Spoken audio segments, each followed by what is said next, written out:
Shalom, selamat pagi. Selamat pagi Bapak Ibu Saudari Jemaat yang dalam Yesus Kristus.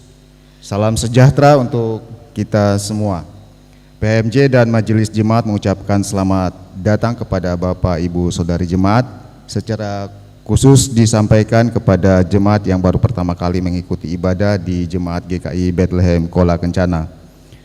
Apabila Bapak Ibu Saudari menetap di Kuala Kencana dan ingin mendapat pelayanan atau mendaftar anggota jemaat, silakan menghubungi majelis jemaat setempat.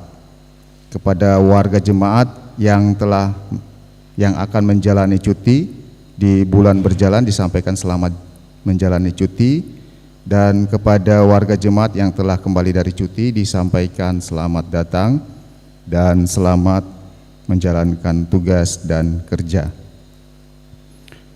Warta Jemaat Minggu 2 Juni 2024.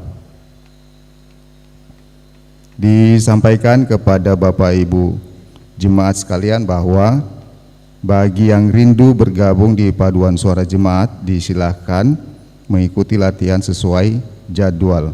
Latihan paduan suara jemaat diadakan 2 kali dalam seminggu, yaitu hari Minggu setelah ibadah Minggu pagi, waktu 10.30 sampai dengan selesai. Hari Rabu sore jam 17.30 sampai dengan selesai. Tempat gereja Aula Gereja Bethlehem Kuala Kencana. Disampaikan kepada Bapak Ibu Jemaat, latihan paduan suara anak dan remaja diadakan 2 kali dalam seminggu, yaitu Senin pada 18.00 sampai dengan selesai, tempat Gereja Bethlehem Kuala Kencana, alamat RT 4 nomor 24, dan hari Sabtu jam 16.00 sampai dengan selesai, tempat Aula Gereja GKI Bethlehem Kuala Kencana. Maka dengan ini diberitahukan kepada orang tua dari anak-anak sekolah minggu dan remaja dari usia kelas 1 SD sampai dengan kelas remaja Alkitab dapat mengambil bagian dan latihan pada latihan paduan suara tersebut. Khusus bagi anak-anak usia kelas 1 sampai dengan kelas 6 SD wajib didampingi oleh orang tua. Untuk informasi lebih lanjut dapat menghubungi Ibu Rosvaluk di nomor telepon yang tertera. Sebagai informasi tambahan, BP Unsur PAM Sekolah Minggu akan berlangsung lomba paduan suara PAR tingkat klasis mimika pada hari Sabtu 19 Oktober 2024. Maka kami BP Unsur PAM Sekolah Minggu memutuskan untuk mengikuti paduan suara tersebut. Kami menghimbau pada orang tua dapat mendorong anak-anaknya yang berusia 8 sampai 15 tahun untuk bergabung dalam paduan suara, dan juga mohon dukungan orang tua untuk mengantar dan menjemput di saat mengikuti latihan paduan suara. Diinformasikan kepada Bapak Ibu lansia, Posyandu lansia akan diadakan pada hari Senin 10 Juni 2024 jam 8.00 sampai dengan selesai, tempat Gereja Bethlehem Kuala Kencana, alamat RT 4 nomor 24. Informasi kehadiran jemaat pada ibadah Minggu 26 Mei 2024 sebagai berikut. Ibadah subuh 26 orang, ibadah pagi 204 orang, ibadah sore 34 orang. Sebagai informasi, diinformasikan urusan Ekubang, Jemaat GKI Bethlehem Kuala Kencana mengadakan program peremajaan transportasi kendaraan roda 4 untuk pelayanan pendeta. Maka disampaikan kepada Bapak Ibu Jemaat sekalian, di depan pintu telah disediakan amplop komitmen iman berwarna ungu. Kami urusan Ekubang sangat mengharapkan partisipasi Bapak Ibu Jemaat sekalian dalam program tersebut.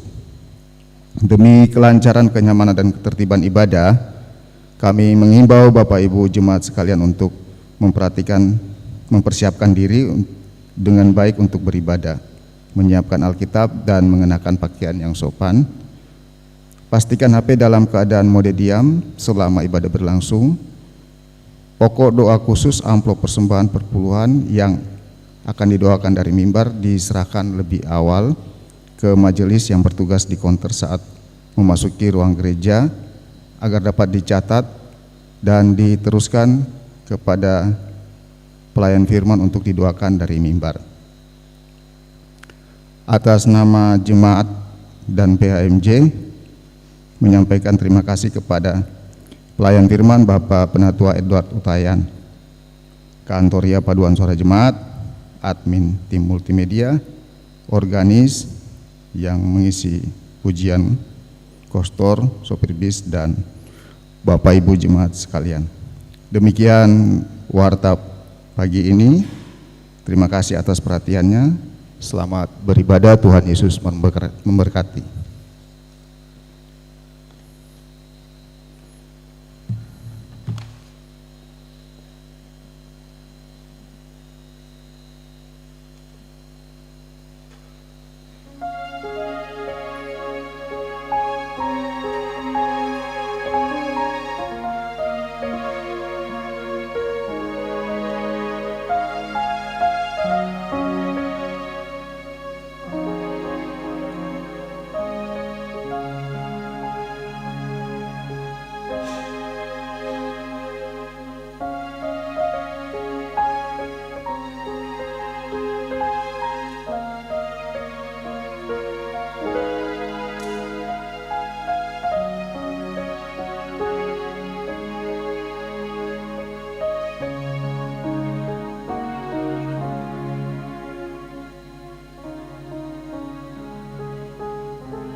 Bapak Ibu, saudara-saudari yang Tuhan Yesus kasihi, Shalom. Marilah kita persiapkan hati kita untuk beribadah kepada Tuhan. Untuk itu kita akan memulai ibadah kita dengan menaikkan pujian dari Kidung Jemaat nomor 242 ayat 1 dan 2. Muliakan Allah Bapa, sambil Bapak Ibu jemaat diundang untuk berdiri.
Juni 2024 kami buka dengan nama Bapa, Anak, dan Roh Kudus.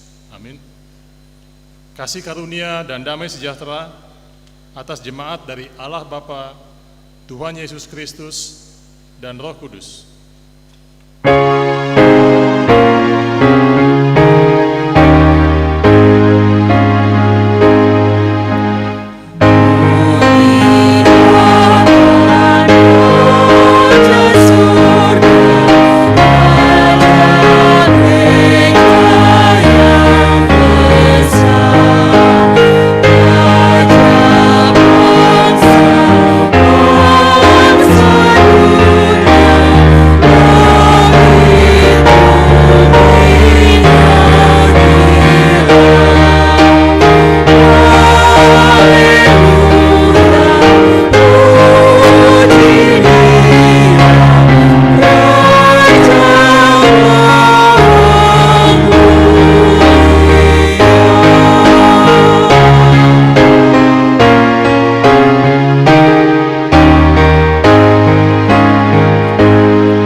Saudara-saudara, dengarlah hukum Tuhan berdasarkan Keluaran 20 ayat 3 sampai yang ke-17. Jangan ada padamu Allah lain di hadapanku. Jangan membuat bagimu patung yang menyerupai apapun yang ada di langit di atas, atau yang ada di bumi di bawah, atau yang ada di dalam air di bawah bumi. Jangan sujud menyembah kepadanya atau beribadah kepadanya, sebab aku, Tuhan Allahmu, adalah Allah yang cemburu, yang membalaskan kesalahan bapa kepada anak-anaknya, kepada keturunan yang ketiga dan keempat dari orang-orang yang membenci aku, tetapi yang menunjukkan kasih setia kepada beribu-ribu orang, yaitu mereka yang mengasihi aku dan yang berpegang pada perintah-perintahku. Jangan menyebut nama Tuhan Allahmu dengan sembarangan, sebab Tuhan akan memandang bersalah orang yang menyebut namanya dengan sembarangan. Ingatlah dan kuduskanlah hari Sabat. 6 hari lamanya engkau akan bekerja dan melakukan segala pekerjaanmu, tetapi hari ke-7 adalah hari Sabat Tuhan Allahmu. Maka jangan melakukan sesuatu pekerjaan, engkau atau anakmu laki-laki, atau anakmu perempuan, atau hambamu laki-laki, atau hambamu perempuan, atau hewanmu, atau orang asing yang di tempat kediamanmu. Sebab 6 hari lamanya Tuhan menjadikan langit dan bumi, laut dan segala isinya, dan Ia berhenti pada hari ke-7. Itulah sebabnya Tuhan memberkati hari Sabat dan menguduskannya. Hormatilah ayah dan ibumu, supaya lanjut umurmu di tanah yang diberikan Tuhan Allahmu kepadamu.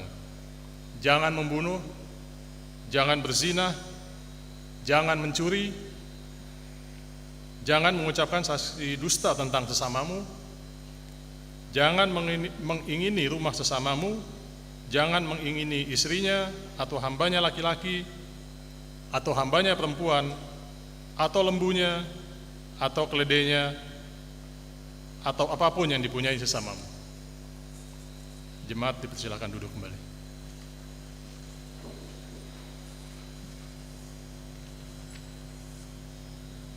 Kita akan mengaku dosa. Kita merendahkan diri di hadapan Tuhan Allah dan mengaku dosa dengan sungguh-sungguh. Jika kita berkata bahwa kita tidak berdosa, maka kita menipu diri kita sendiri, dan kebenaran tidak ada di dalam kita. Jika kita mengaku dosa kita, maka Ia adalah setia dan adil, sehingga Ia akan mengampuni segala dosa kita dan menyucikan kita dari segala kejahatan. Mari kita berdoa.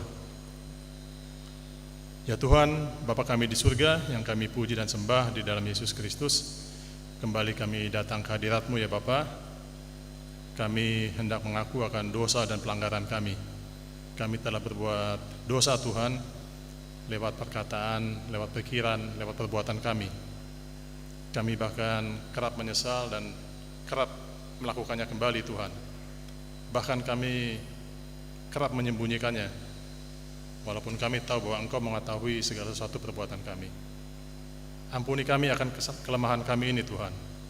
Ampunilah segala dosa dan kesalahan kami. Terima kasih Tuhan, hanya di dalam Putra-Mu yang kudus Yesus Kristus kami mohon doa kami ini. Amin. Kita bernyanyi dari nyanyian rohani 139 ayat yang pertama hingga yang ketiga.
Dengarlah jemaat sabda Yesus Kristus kepada semua orang yang sungguh-sungguh mengaku dosanya.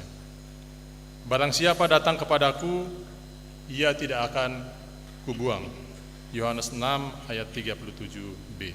Kita bernyanyi dari nyanyian rohani 139 ayat yang keempat.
Kita untuk itu jemaat diundang untuk berdiri.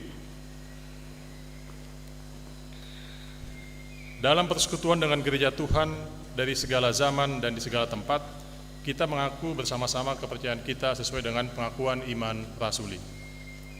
Aku percaya kepada Allah, Bapa yang Maha Kuasa, Khalik langit dan bumi, dan kepada Yesus Kristus, anaknya yang tunggal Tuhan kita, yang dikandung daripada Roh Kudus, lahir dari anak darah Maria, yang menderita di bawah pemerintahan Pontius Pilatus, disalibkan, mati dan dikuburkan, turun ke dalam kerajaan maut. Pada hari yang ketiga, bangkit pula dari antara orang mati, naik ke surga, duduk di sebelah kanan Allah, Bapa yang Maha Kuasa, dan akan datang dari sana untuk menghakimi orang yang hidup dan yang mati. Aku percaya kepada Roh Kudus, gereja yang kudus dan am, persekutuan orang kudus, pengampunan dosa, kebangkitan daging, dan hidup yang kekal. Kita bernyanyi dari nyanyian rohani 80 ayat yang kedua dan yang ketiga.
Diundang pada PAM untuk menyampaikan pujiannya.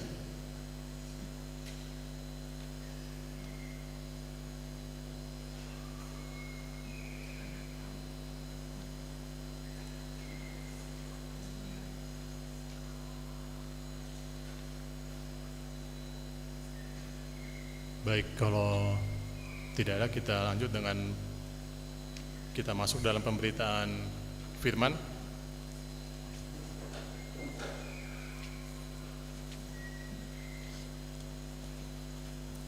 Jemaat terkasih, kita akan membaca Alkitab dari Kejadian 41 ayat yang pertama hingga yang ke-57.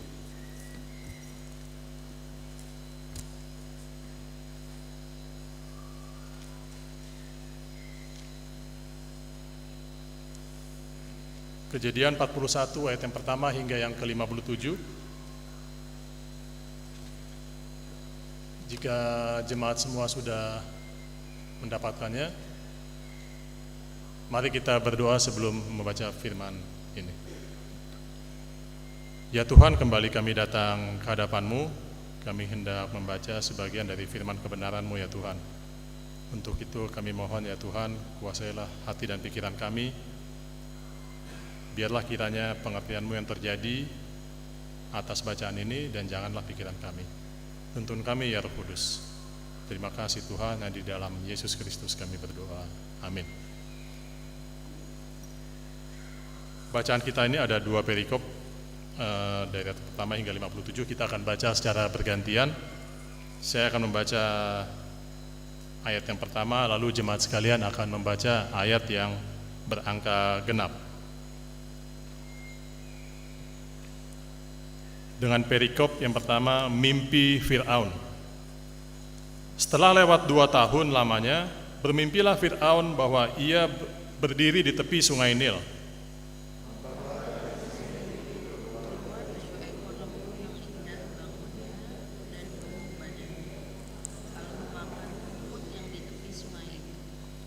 Kemudian tampaklah juga 7 ekor lembu yang lain yang keluar dari dalam sungai Nil itu, buruk bangunnya dan kurus badannya, lalu berdiri di samping lembu-lembu yang tadi di tepi sungai itu. Lembu yang buruk bangunnya dan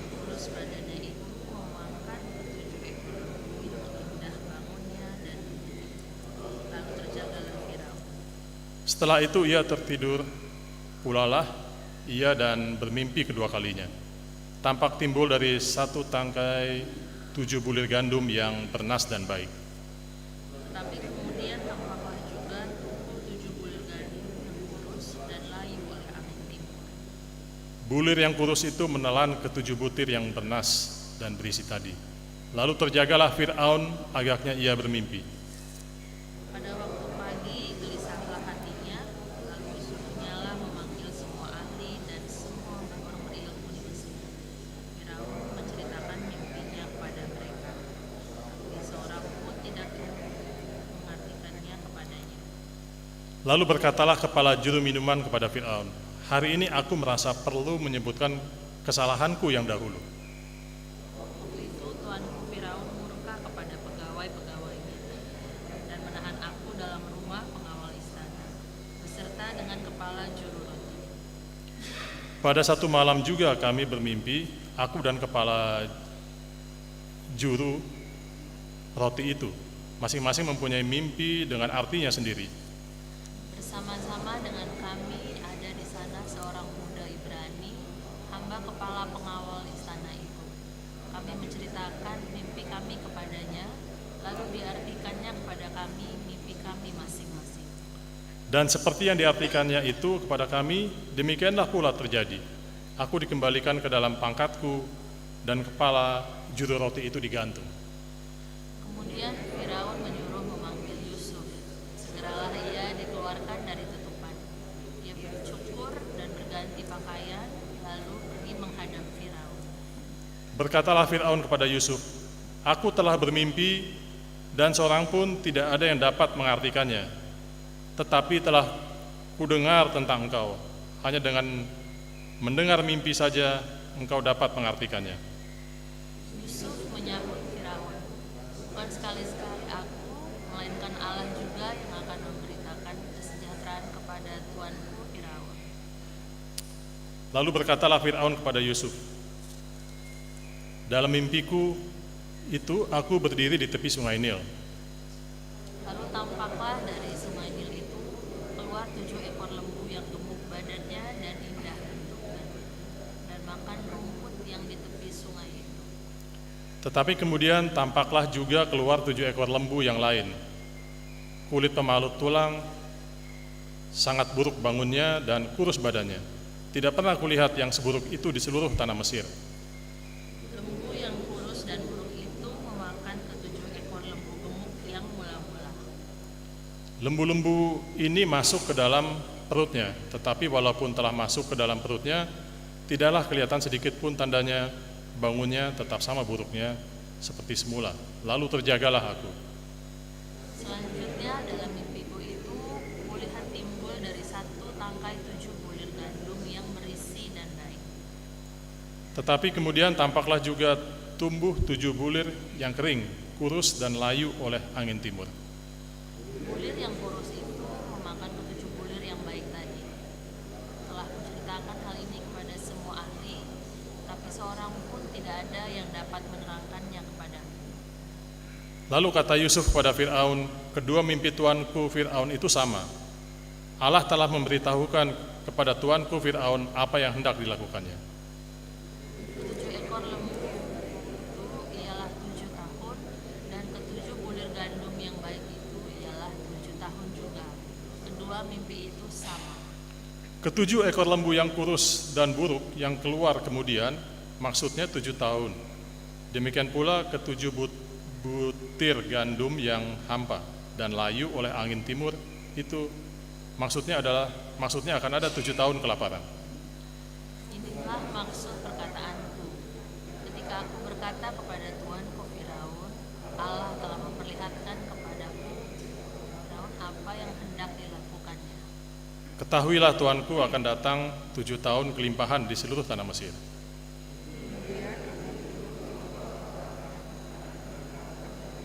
Segala kelimpahan itu di tanah Mesir, karena kelaparan itu mengurus keringkan negeri ini.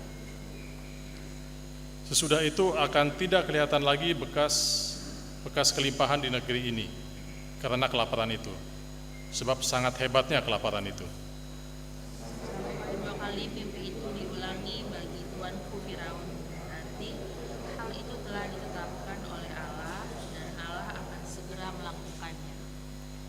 Oleh sebab itu, baiklah tuanku Fir'aun mencari seorang yang berakal budi dan bijaksana dan mengangkatnya menjadi kuasa atas tanah Mesir. Baiklah juga tuanku Firaun berbuat begini, yakni menempatkan pemilik-pemilik atas negeri ini, dan dalam ke-7 tahun kelimpahan itu memungut 1/5 dari hasil tanah Mesir. Mereka harus mengumpulkan segala bahan makanan dalam tahun-tahun baik yang akan datang ini, dan di bawah kuasa tuanku Fir'aun menimbun gandum di kota-kota sebagai bahan makanan serta menyimpannya. Demikianlah segala bahan makanan itu menjadi persediaan untuk negeri ini dalam ke-7 tahun kelaparan yang akan terjadi di tanah Mesir, supaya negeri ini jangan binasa karena kelaparan itu. Yusuf di Mesir sebagai penguasa. Usul itu dipandang baik oleh Fir'aun dan oleh semua pegawainya. Lalu berkatalah Firaun kepada para pegawainya, mungkinkah kita ini seorang yang penuh dengan roh Allah? Kata Fir'aun kepada Yusuf, oleh karena Allah telah memberitahukan semuanya ini kepadamu, tidaklah ada orang yang demikian berakal budi dan bijaksana seperti engkau. Dan kepada pemerintahmu seluruh rakyatku akan taat. Hanya tahta inilah kelebihanku daripadamu. Selanjutnya Fir'aun berkata kepada Yusuf, dengan ini aku melantik engkau menjadi kuasa atas seluruh tanah Mesir. Firaun menanggalkan cincin materainya dari jarinya dan mengenakannya pada jari Yusuf. Dipakaikannya lah kepada Yusuf pakaian daripada kain halus dan digantungkannya kalung emas pada leher. Lalu Fir'aun menyuruh menaikkan Yusuf ke dalam keretanya yang kedua, dan berserulah orang di hadapan Yusuf, hormat! Demikianlah Yusuf dilantik oleh Fir'aun menjadi kuasa atas seluruh tanah Mesir. Berkatalah Firaun kepada Yusuf, akulah Firaun, tapi dengan 3 tahunmu seorang pun tidak boleh bergerak di seluruh tanah Mesir. Lalu Fir'aun menamai Yusuf Zafnat Pa'aneah, serta memberikan Asnat, anak Potifera Imam Dion, kepadanya menjadi istrinya. Demikianlah Yusuf muncul sebagai kuasa atas seluruh tanah Mesir. Yusuf berumur 30 tahun ketika ia menghadap Firaun, raja Mesir itu. Maka pergilah Yusuf dari depan Firaun, lalu dikelilinginya seluruh tanah Mesir. Tanah itu mengeluarkan hasil bertumpuk-tumpuk dalam ke-7 tahun kelimpahan itu. Maka Yusuf mengumpulkan segala bahan makanan ke-7 tahun kelimpahan yang ada di tanah Mesir, lalu disimpannya di kota-kota. Hasil daerah sekitar tiap-tiap kota disimpan di dalam kota itu. Demikianlah Yusuf menimbun gandum seperti pasir di laut, sangat banyak sehingga orang berhenti menghitungnya, karena memang tidak terhitung. Sebelum datang tahun kelaparan itu, lahirlah bagi Yusuf 2 orang anak laki-laki yang dilahirkan oleh Asnat, anak Potifera Imam Dion. Yusuf memberi nama Manasye kepada anak sulungnya. Itu sebab katanya, Allah telah membuat aku lupa sama sekali kepada kesukaranku dan kepada rumah bapakku. Dan kepada anaknya yang kedua diberinya nama Efraim, sebab katanya, Allah membuat aku mendapat anak dalam negeri kesengsaraan. Setelah lewat ke-7 tahun kelimpahan yang ada di tanah Mesir itu, 7 tahun kelaparan, seperti yang telah dikatakan Yusuf, dalam segala negeri ada kelaparan, tetapi di seluruh negeri Mesir ada roti. ketika seluruh negeri Mesir menderita kelaparan dan rakyat berteriak meminta roti kepada Fir'aun, berkatalah Fir'aun kepada semua orang Mesir, pergilah kepada Yusuf, perbuatlah apa yang akan dikatakannya kepadamu. Kelaparan itu merajalela di seluruh bumi, maka Yusuf membuka segala lumbung dan menjual gandum kepada orang Mesir, sebab makin hebat kelaparan itu di tanah Mesir. Juga dari seluruh bumi datanglah orang ke Mesir untuk membeli gandum dari Yusuf, sebab hebat kelaparan itu di seluruh bumi. Sampai di sini pembacaan Alkitab. Berbahagialah semua orang yang mendengar firman Allah. Haleluya.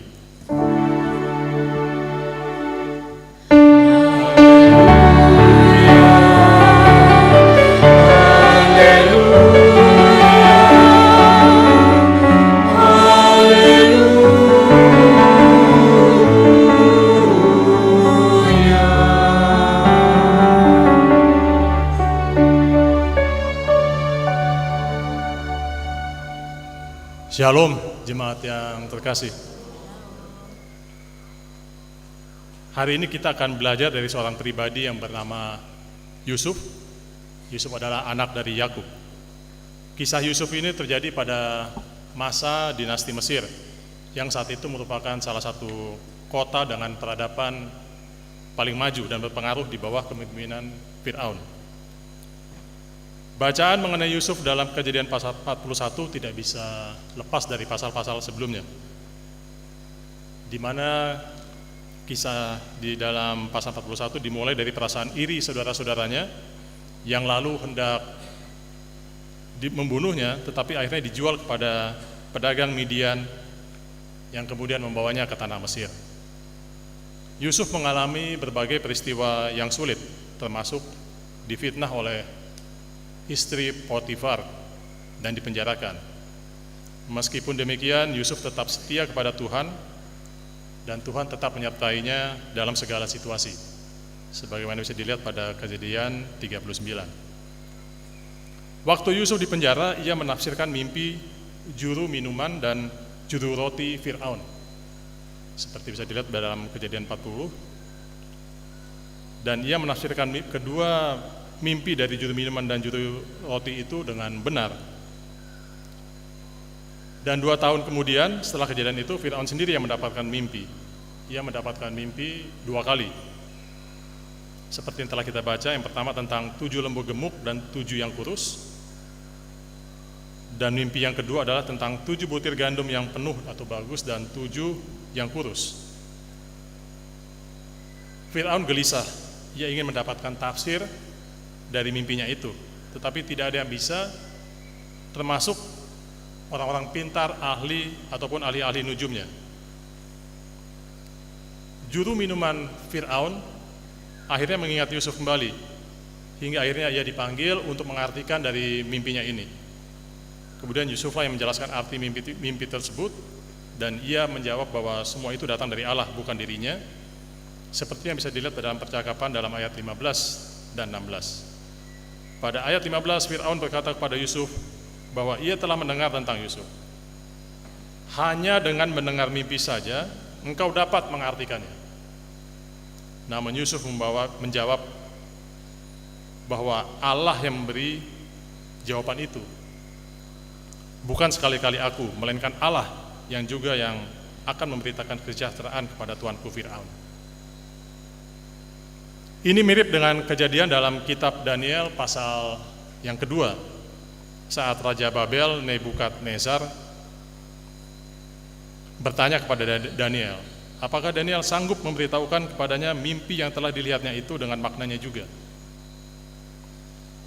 Daniel menjawab dalam ayat yang ke-27, rahasia yang ditanyakan Tuanku Raja tidaklah dapat diberitahukan kepada Raja oleh orang bijaksana, ahli jampi, orang berilmu, ataupun ahli nujum. Tetapi di sorga ada Allah yang menyingkapkan rahasia-rahasia. Ia telah memberitahukan kepada Tuanku Raja Nebukadnezar apa yang akan terjadi pada hari-hari yang akan datang. Jadi di sini Tuhan menyampaikan kuasanya lewat Yusuf dan Daniel untuk mengartikan mimpi dari kedua raja yang sangat berpengaruh pada zamannya itu. Kembali kepada bacaan kita, pada akhirnya 13 tahun yang dilewati penuh dengan kepahitan, fitnah dan penderitaan Yusuf, kemudian berubah menjadi hidup yang berkelimpahan. Sebagai penguasa di tanah Mesir, kisah Yusuf juga menunjukkan pemeliharaan Allah yang nyata.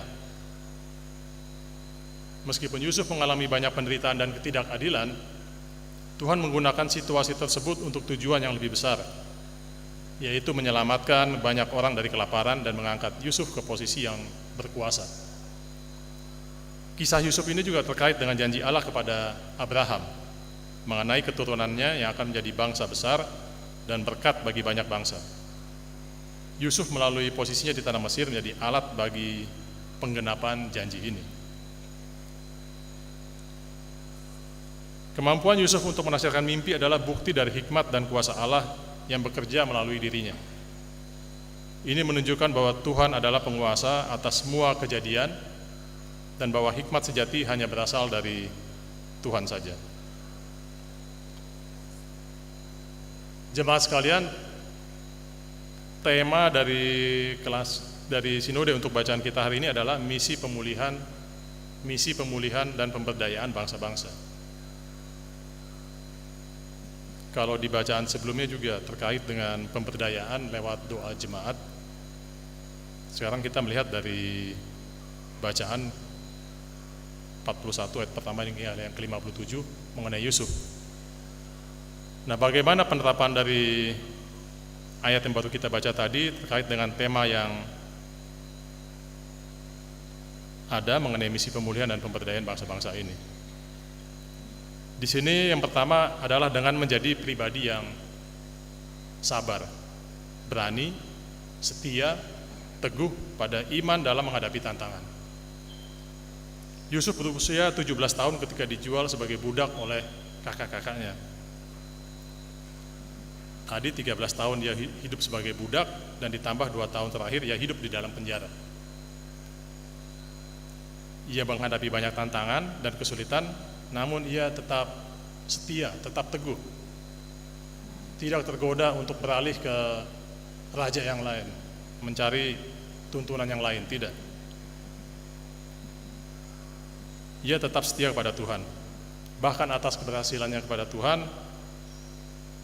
atas keberhasilannya dalam mengartikan mimpi, maksudnya, ia mengatakan semuanya itu adalah karena Tuhan, ya, Tuhan Allah. Ia mengatakan semuanya ini karena Tuhan Allah di hadapan bangsa yang saat itu tidak sama pimpinannya dengan dia. Bangsa yang tidak percaya kepada Tuhan. Dan ia mengatakan dengan berani bahwa kemampuannya mengartikan mimpi semuanya datang dari Tuhan. Jadi ia tidak meninggikan dirinya di saat itu. Kemudian ketika Allah mengangkatnya kepada posisi kehormatan dan kepemimpinan pada usia 30 tahun, tadi ia tidak lupa diri, tidak sombong, ia tidak semena-mena. Penyerahan dirinya pada Tuhan juga tergambar dari nama Ibrani kedua orang putranya, Manasye dan Efraim. Yusuf memberi nama Manasye kepada anak sulungnya itu sebab katanya, Allah telah membuat aku lupa sama sekali kepada kesukaranku dan kepada rumah bapakku. Dan kepada anak yang kedua diberinya nama Efraim sebab katanya, Allah membuat aku mendapat anak dalam negeri kesengsaraanku. Jadi di sini Yusuf memang mengakui ia begitu menderita, begitu sengsara, tapi ia tetap setia, tetap teguh kepada Tuhan, dan untuk itu ia berterima kasih kepada Tuhan. Kesabarannya dalam menghadapi tantangan membawa berkat besar bagi banyak orang. Jadi jemaat sekalian, mari kita tetap teguh dalam iman meskipun menghadapi tantangan dan kesulitan. Percayalah bahwa Tuhan memiliki rencana yang lebih besar dan memulihkan keadaan.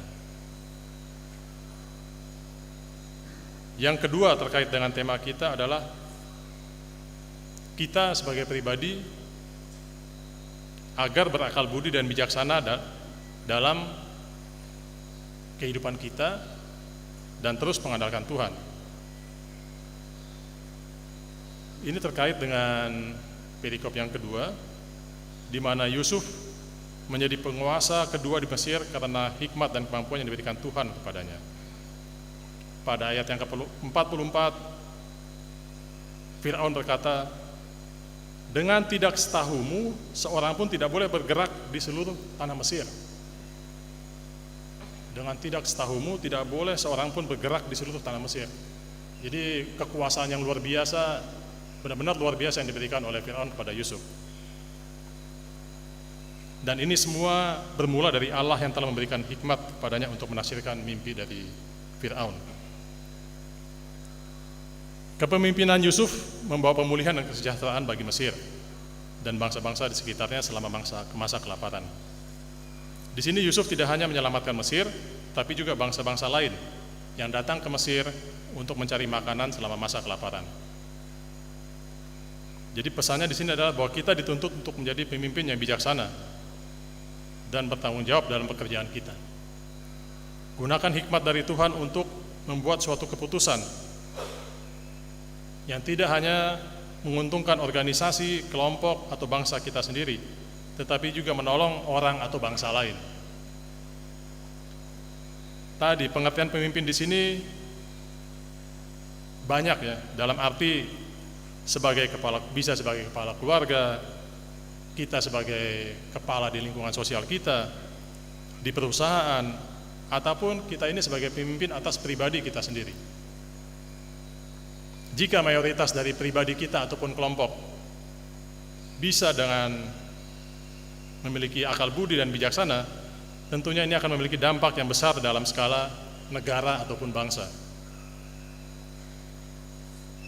Ahli sejarah John Acton mengatakan bahwa power tend to corrupt, but absolute power corrupts absolutely.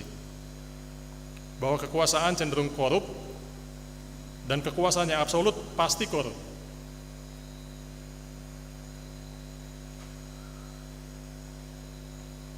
Dan di sini pernyataan ini silahkan Bapak Ibu menafsirkan dari teori ini ya. Bapak Ibu sudah banyak juga membaca dari berita, dari media sosial.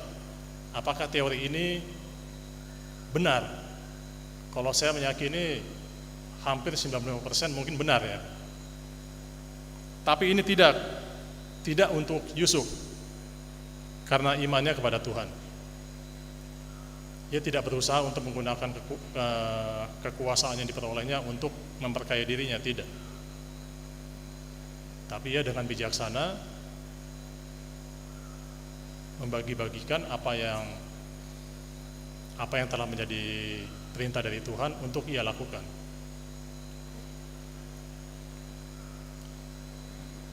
Jadi lewat perjalanan sengsara Yusuf di tanah Mesir, akhirnya mereka mengenal Allah dan keselamatan bangsa di masa depan, seperti kelaparan yang tadi telah kita baca, lewat atau bisa dilalui. Lewat perjalanan Yesus di kayu salib, di satu sisi, di dalam perjanjian baru, semua bangsa akhirnya mengenal Allah melaluinya dan mendapat keselamatan juga di masa depan. Kisah Yusuf mengenai kelaparan, dalam perjalanan Yesus, ia menyelamatkan kita untuk masa depan. Jadi dengan jalan penderitaan itulah kasih Allah dapat dinyatakan kepada semua suku bangsa di dunia. Tuhan memberkati kita melalui firman-Nya. Amin.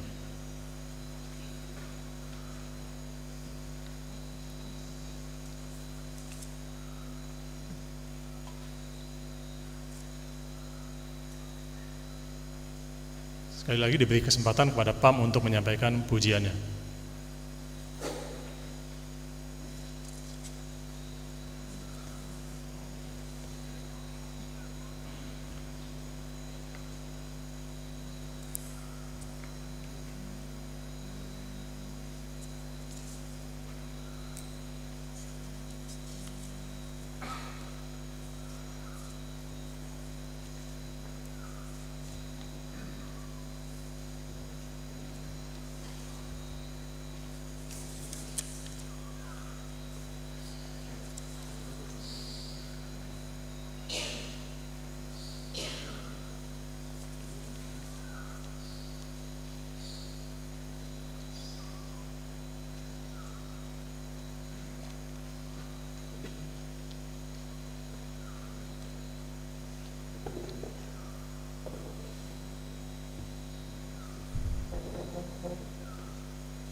Terima kasih untuk pujian yang diberikan. Tuhan berkati PAM dalam pujiannya.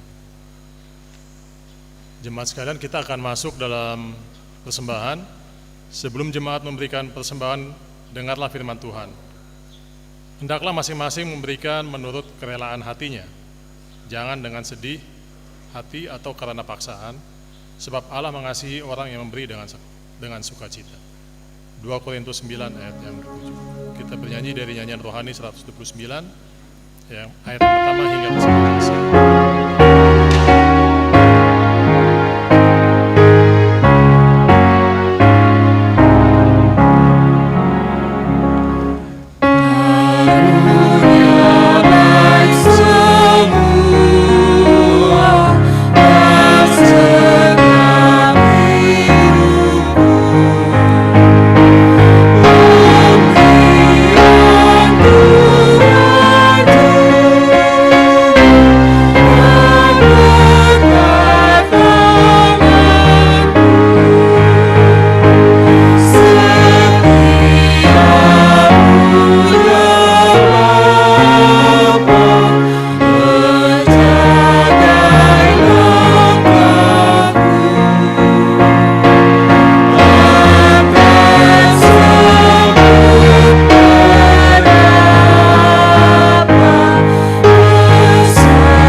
persekutuan umat Tuhan yang bersyukur di pagi hari ini bersama-sama dalam pengumpulan persembahan. Ada 4 tangguh kolekte, kemudian ada 1 kotak program, 1 kotak diakonia, 1 kotak komitmen iman, juga ada 1 kotak aksi 1000 YPK.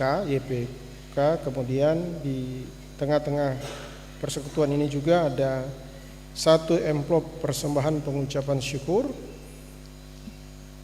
dari keluarga di Rayon 4 atas ulang tahun yang ke-15 saudara Gilam. Kemudian yang berikutnya ada 2 amplop persembahan persepuluhan dari saudara Yulia Trisna di RT 4 nomor 70, dan 1 lagi amplop persepuluhan yang tidak menyebutkan nama. Semua persembahan akan dibawakan dalam doa syafaat.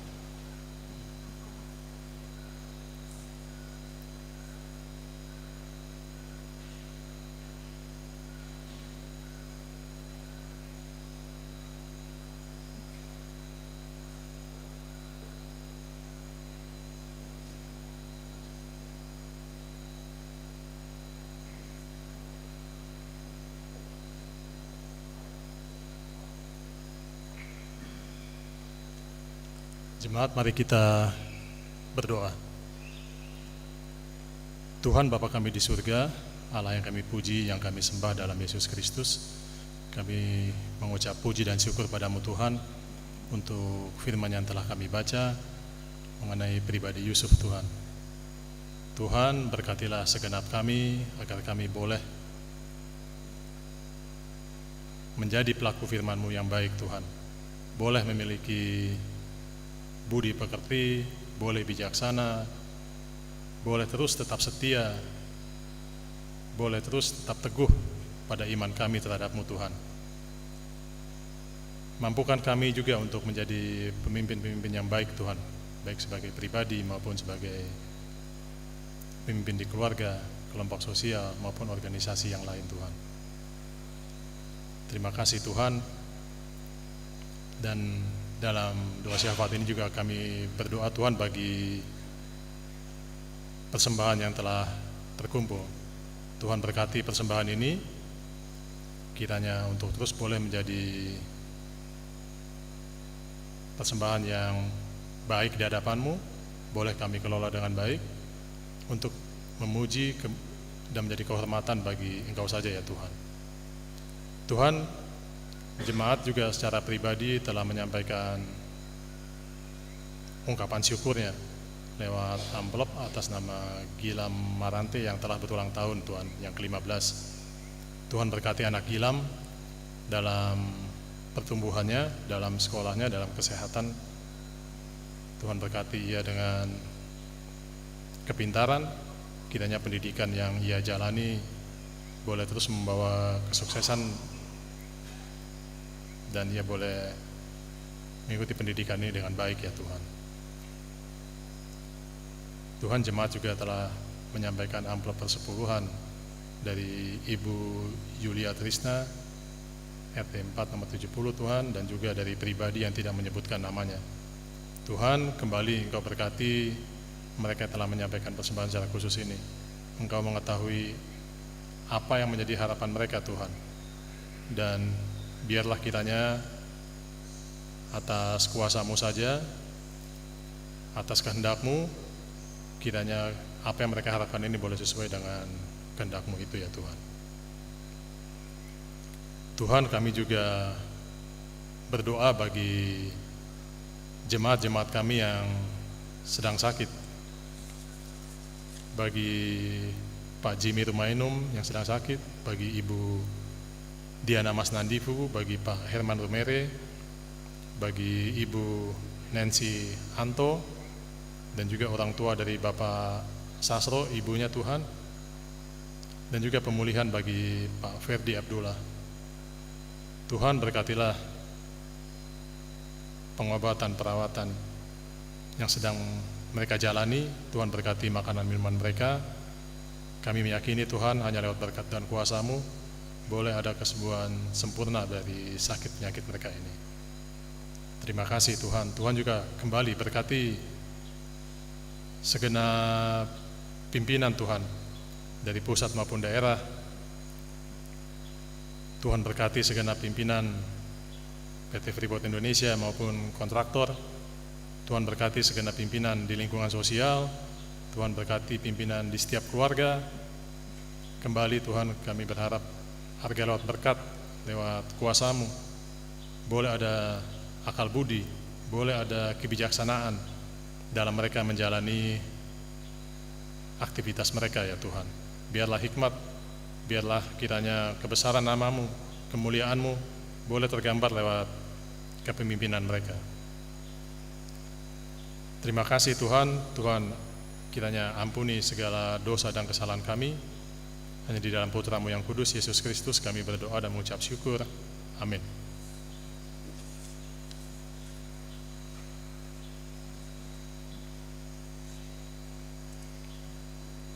Kita akan mengakhiri ibadah ini.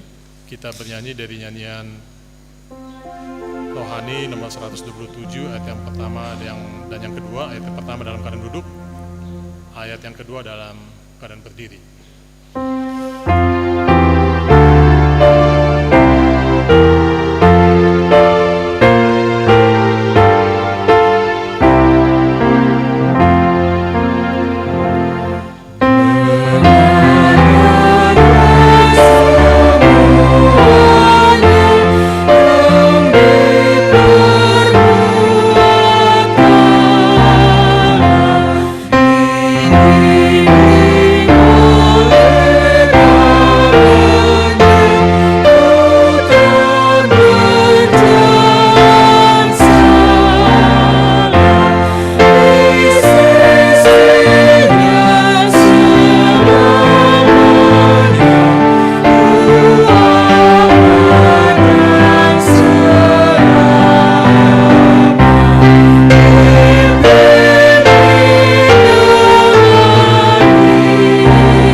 Jemaat yang terkasih, arahkanlah hati kita kepada Allah, terimalah berkat Tuhan dan pergilah dengan sukacita.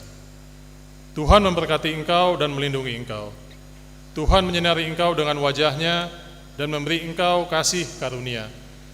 Tuhan menghadapkan wajah-Nya kepadamu dan memberi engkau damai sejahtera.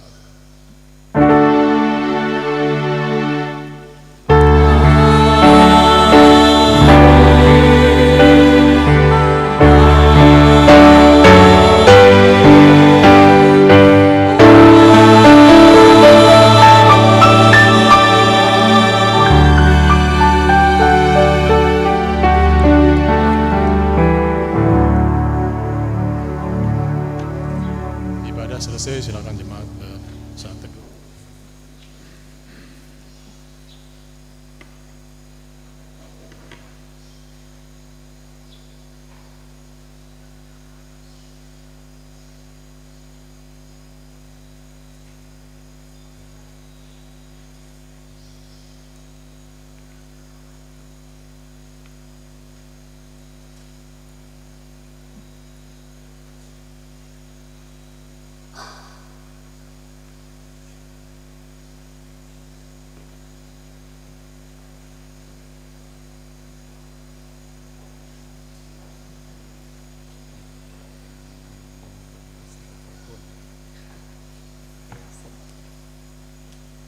Bapak Ibu Saudara-saudari yang Tuhan Yesus kasihi, sambil berjabat tangan mari kita melakukan nyanyian rohani 127 ayat 3 dan keempat.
Pak Guru, aduh. Apa? Iya emang ketinggian Pak Guru kan tiba-tiba lagi kan.